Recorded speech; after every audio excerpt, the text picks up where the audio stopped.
Hello and welcome. Welcome to the Community Gallery here at the Newton Cultural Center. My name is Wendy Mould. I am the producer of ACS Gallery Talks. I'm here today to introduce you to the featured artists for the month of March, students from the school district of Surrey. Now the student show is here until March the 30th and can be viewed in the gallery in person or online at the Arts Council of Surrey.ca. The students' show is called Identity. So students from K to 12 were asked to explore the theme of personal uniqueness. It is through the creative process that artists explore and express their identity. So for the viewers, these pictures are a small world, a small window into the imaginative world of these very talented people. Now normally I work with adults, so for me this is really quite exciting to go and talk to some of these young people and hear how they feel about their creative journey. So let's go meet the artists. Jordan. Good afternoon. I am really excited to talk with you because I found your piece, what was it, Past to Future? I found it very interesting, and I wondered if you could first of all tell us about the picture. What's it about? Well, the picture is to show that you can be pulled by the past but still look towards the future. The hands here represent how you're getting pulled back and how it's holding you. But the hands are darker since it's something that's like not as present. It's not there to be in the moment. Oh, more like a ghost hand. Yeah. I see. Now what about the one in the mouth? Because that one kind of really caught me. It's to show that it's like not a full grasp. It's just trying to reach there. It's trying its best to hold on to you when you're trying to get away from it and you're succeeding. Interesting. And now, did you plan that composition? Because, you know, when I look at the picture, my eyes go to her eyes. And then right away you follow the hair and the hands. So was that hand with the mouth kind of intricate in your movement? Were you thinking of that when you did that? Yeah, I wanted it to have just like a motion so that you look towards this side rather than the back. Right, right. But it does keep you moving around, Yeah. doesn't it? Oh yes, very interesting. So good. Okay, well let's have a, what kind of things do you do with your art? What is it, where did you start, for example? Well, I started with realism when I was probably like 8 years old, and I thought it was really cool because it was impressive compared to people my age. Even my teachers said so, which I found really nice. And then I moved on to things like painting and watercolor just to experiment, even like going into clay a little bit just to try different mediums. And like currently I like to mix up painting and different materials to make it just pop. Oh, neat, neat. And so what kind of things do you like to paint or draw? Currently, my latest things that I've been loving to do is to put a face as the center point and then building around it using like different things such as little characters, little words, just different things, especially mouths. They're my favorite to do currently. Oh wow, interesting. Isn't it, don't you find it interesting what other people are attracted to? Yeah. You know, I look at dog and cat profiles. I'm probably the only person that looks at dog profiles when I'm out walking. You know, I just like animals. But yeah, it's interesting.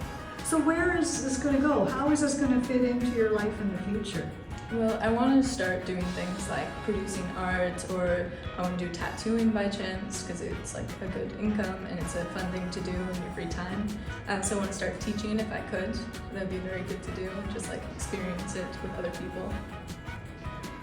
It sounds like you've got a road ahead of you. Yes. And so are you going to continue fine arts degree, that kind of thing? Or? Yeah, I want to get my Bachelor of Fine Arts, maybe in UBC, because it's like more local.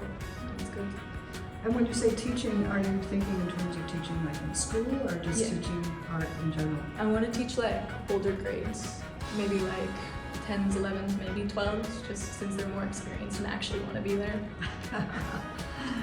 Well, let me tell you, some of those grade 5s and 6s, they like to be there too. I just did a thing for my grandson's grade 1 class, and they all wanted to do art. They thought I was the most interesting thing. He even beat the policeman's dog that came in the morning to talk about his career. Well, that's very interesting. I'm really enjoying this and enjoying talking to you, Jordan, and learning about your art. And I look forward to see some of it in the future. So, thank you very much for sharing your ideas with us. Thank you. So, hi, Tristan. Hi. It's really nice to talk to you this afternoon and learn something about your art. And so, to start off with, water. And what's that got to do with water? My project, its title is Water because I got the idea from a show I watched called One Piece. Oh, And I yes. started to add it to my own design. The project is supposed to be about ourselves Mm-hmm. and what we like to do. The crossword example is it symbols my religion, which is Christianity. The little hats are the animes I watch. The little mouse-like human things, they represent my family and how many there are of us. Yeah. What about that pink ramp there? Is that like kind of a video thing or something? The pink wrap is a tongue that's coming out of the dragon. That doesn't really have a symbol. I just thought it'd be cool. Oh. Added it. Sort of, because it kind of looks to me a little bit like a video game of some sort. Is that sort of in the back of your mind too? Yeah. Yeah. I like to play a lot of video games. The phones with the symbol in it symbolizes the video games I like to play. It's okay. Oh, neat. Very interesting. And so water, the title water, when I look at that, I can see there's water. Was there any particular reason why water became the title? No reason. No, there's really no reason. No reason at all. Yeah. It's funny what naming pictures is actually very hard for artists. I don't know if you've noticed that. Yeah.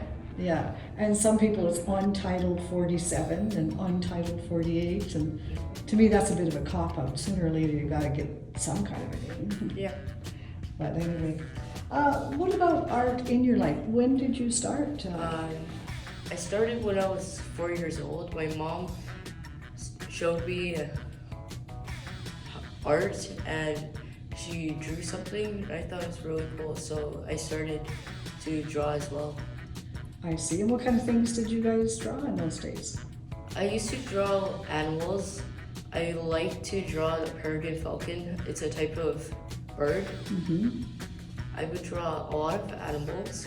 I've noticed that I started to draw more when my siblings were born because I wanted to impress them and someday teach them as well. Right. Yeah. I can appreciate that. Young kids are impressed with drawing, aren't they? Yeah. And especially animals. Did you notice that in Yeah, particular? I've noticed that a lot. Yeah. And what kind of mediums would you have used? Mediums? Yeah. I would use a lot of different kind of things. I mostly would use pencil crayons Mm-hmm. and regular crayons when you were given in preschool. Right. I would use that most of the time. Right. When I started to grow older, Mm-hmm. I would use markers and then pencil and then slowly work my way up to pencil shading and regular color shading. Right. Interesting. It is a developmental thing, isn't it? Yeah. Even moving from one medium to the next is kind of a process. Now, I think you mentioned when we were talking earlier that you set yourself challenges too. Oh yeah. And what kind of challenge, what would be an example of a challenge? Challenge?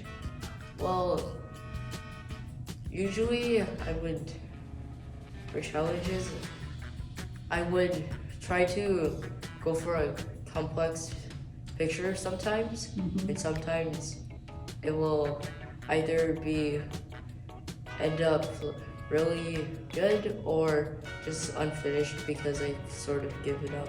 Right.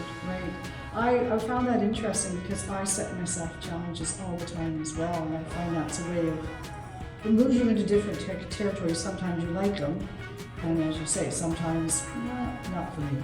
Yeah. Interesting.